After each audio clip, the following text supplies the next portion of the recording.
First, I would like to welcome you. I don't want to be forced by time, so I'm just putting a piece of paper over the clock. Your Royal Highness, Crown Princess Victoria, dear ministers, excellencies, Chairman of the Arctic Circle and former President, ladies and gentlemen, dear friends of the Arctic. I am very happy to be here today, and it is an honor for me to express my gratitude and for the opportunity to highlight our friendship with Iceland. Greenland is the world's largest island, and we are geographically located in the Arctic region. The Arctic and Greenland are two entities which are inherently inseparable. The Greenlandic people live on the island, and the Arctic is our home. Greenland shares a unity of the realm. Greenland is to be found north, east, west and south, and we have over 2 million square kilometers. Iceland is 102,000 square kilometers in comparison. Greenland is big. That is, it's 20 times the size of Iceland. But I can also with regret say that we are 5 times smaller than Canada. And I would also like to say that we share a unity with the realm of Denmark, and we are 52 times larger than Denmark. And the Faroe Islands can be contained within one of our fjords. That is Greenland. We have self-rule within the realm and is in charge of our own development. And we are preparing to become increasingly independent, and we are supported by Denmark. We administer our own affairs, and we are responsible for our own development. I want to make it clear that in the cooperation among the Arctic nations, our country is a reliable, equal, and responsible partner. We have always been of the conviction that our country should play a natural and central role on topics that concern the Arctic. And when the Arctic is on the agenda, it has already been established that Greenland is an essential element of the decision-making process. And we will always participate to carry on with this responsibility. Whenever the Arctic is discussed within the realm, Greenland always plays a central role. Thus, we are of the conviction that it should be natural for Greenland to occupy a permanent seat in the Danish delegation to the Arctic Council. Our country is centrally located between two of the world's superpowers, and this is a fact that we cannot ignore. The significant attention Greenland has received from other countries in recent years is also something which hasn't gone unnoticed by us. For instance, the media frenzy which arose this summer following the offer to buy our country certainly also caught our attention.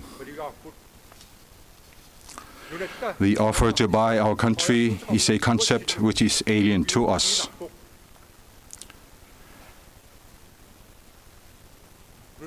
It does not go in line with our culture. Our people have been able to roam freely in our country without limitations. And we do not have a tradition of purchasing land.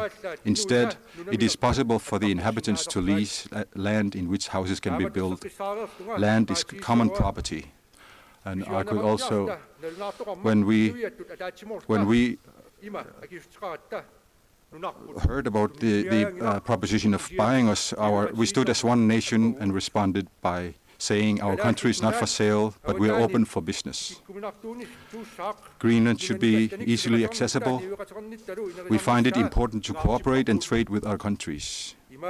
Therefore, we are working on improving access to our nation by sea and by air through several major projects in order for us to advance the possibilities for business and trade with other nations. A new large airport is on the verge to be constructed in the northern part of our country in Ilulissat, our largest tourism destination. And also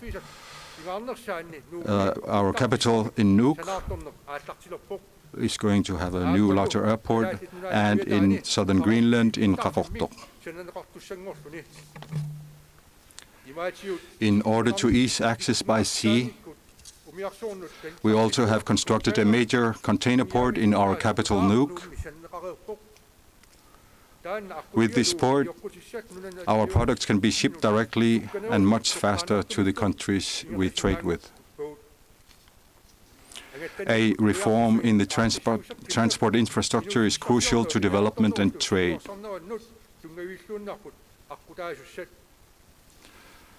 Significant development within our infrastructure has already taken place. Only a century ago, mail was delivered using a kayak, and it all depended on weather conditions. In those days, only the most skilled kayakers were able to deliver mail. At present, underwater fiber optic cables by way of transformers and satellites has revolutionized mail delivery at amazing speeds. And 92% of all populated areas in our country have access to 4G networks. Development, indeed, is fast. Today, no one can do without these modes of communication, be it in the health sector, the schools, workplaces, and in the many homes. Our most important industry, the fisheries, has likewise undergone significant development. Over the last 2 years, 7 new huge trawlers have entered our fleet, and inshore fishermen using dinghies and smaller fishing vessels are also actively taking part in the development. Likewise, the Greenland Institute for Natural Resources is acquiring a research vessel in order to monitor our living resources. Indeed, things are happening in Greenland. Our country has undergone rapid development within a few decades, and this has had an impact on our population as well. We experience social challenges which are not always positive. There is also a downside, but we are keenly aware of this situation, and we are taking action to counter this situation. I'd like to take this opportunity to invite you all to attend the plenary session, Greenland Open for Business, at 3:40 a.m. And there it will be possible to hear about the possibilities for business and cooperation in our country. Over the recent years, we have achieved important steps through participation at international fora. One of these is the Ilulissat Declaration, which aims to promote a peaceful Arctic, which was reaffirmed by the nations involved during its 10-year anniversary last year. The Ilulissat Declaration is a good foundation for the future and binds political stakeholders to promote development in the Arctic through the establishment of international rules and negotiations. The overarching reason for the focus from the international community on the Arctic and Greenland is climate change.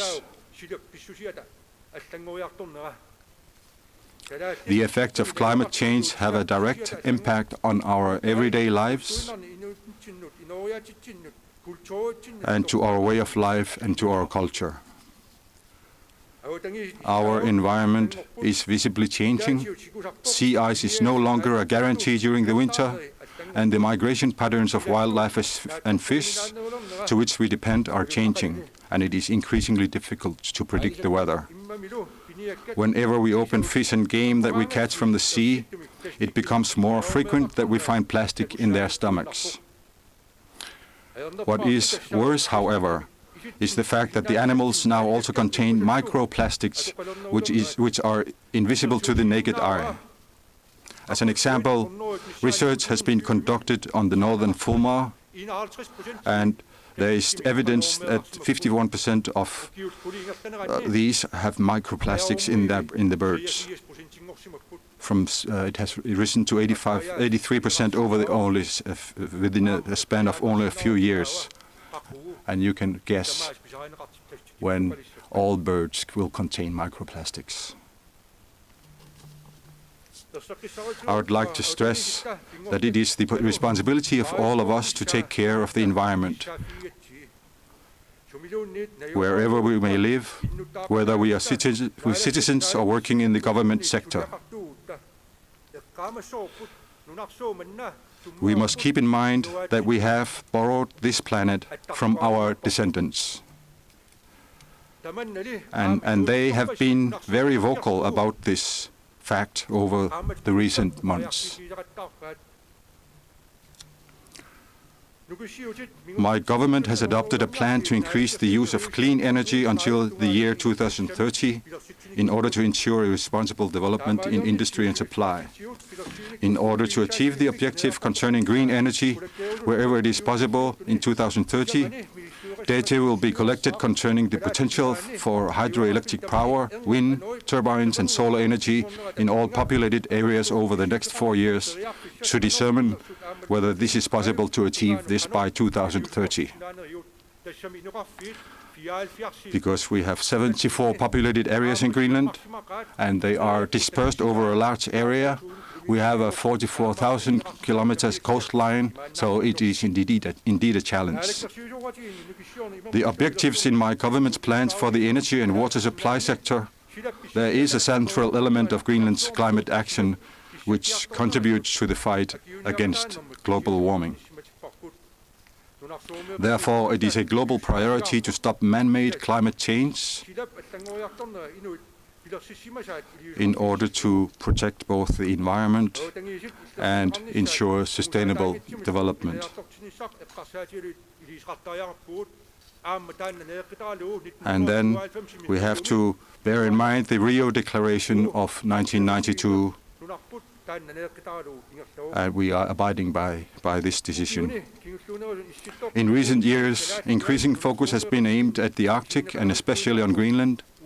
I'm grateful that this is the case and that knowledge is increasing. I'm pleased that it is possible for us to do something about climate change together. And I'm especially pleased that we can further the development of Greenland, working together with other nations, both within trade, labor, education, and in research. In conclusion, I'd like to thank you for the opportunity to address you at this forum, and I want to repeat this. Greenland is an open, responsible, and a reliable participant in the global community. Arctic is hot, Greenland is hotspot. Welcome to the future, Quyanaq. Thank you.